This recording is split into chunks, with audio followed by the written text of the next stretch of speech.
So sekarang kita tengah on the way. Saya ni sebenarnya minat dalam bidang modifikasi, tapi saya tak pandai. Apa yang saya nak customkan hari ni adalah basikal yang akan diletakkan enjin. Enjin yang saya pilih enjin mesin rumput. So sekarang ni kita nak pergi ke rumah seorang sahabat ni yang ada peralatan, pengetahuan, kemahiran tentang welding.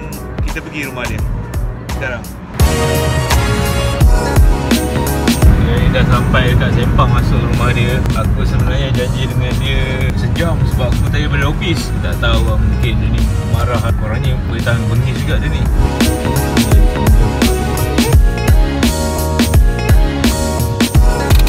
Nampak bayang-bayang orang lah.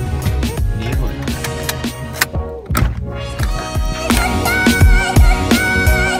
Barang ni semua ni kita sama ni.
Hujung sana gampang.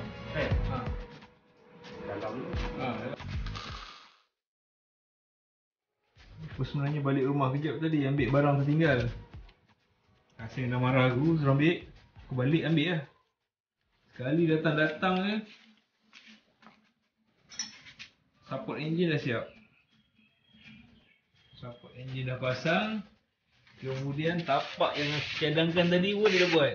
Gila bau cepat amat ni.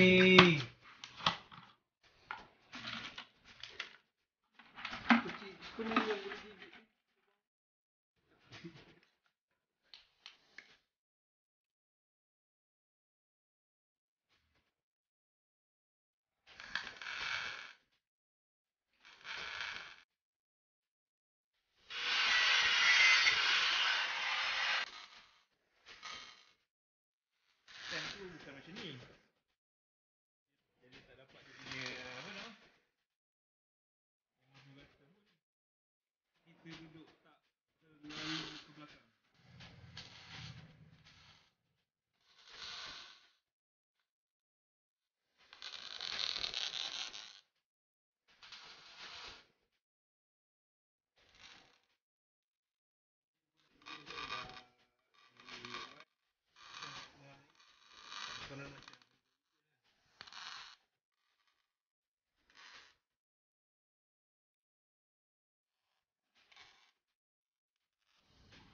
So sekarang jam menunjukkan pukul 6.53 petang dan sesi welding selesai. Dan nak maghrib ni, aku amat berpuas hati lah dengan apa yang dihasilkan. Macam aku tak ada pengalaman dalam benda ni. Aku acukan besi-besi tu dalam keadaan baring. Tapi bila Aseng dah sambung dan aku cuba duduk atas motor tu jadi terlalu rapat. Dan Aseng bantu aku untuk buat, panjangkan stem tu dan dia welding. Itu juga sebenarnya adalah cadangan daripada Aseng. Sebab agak kalau aku seorang-seorang mungkin bela jugalah. So sekarang ni barang ada kat belakang. Aku dah baraikan dan ni on the way balik ke rumah. Mungkin kalau rasa semangat malam ni aku sambung. So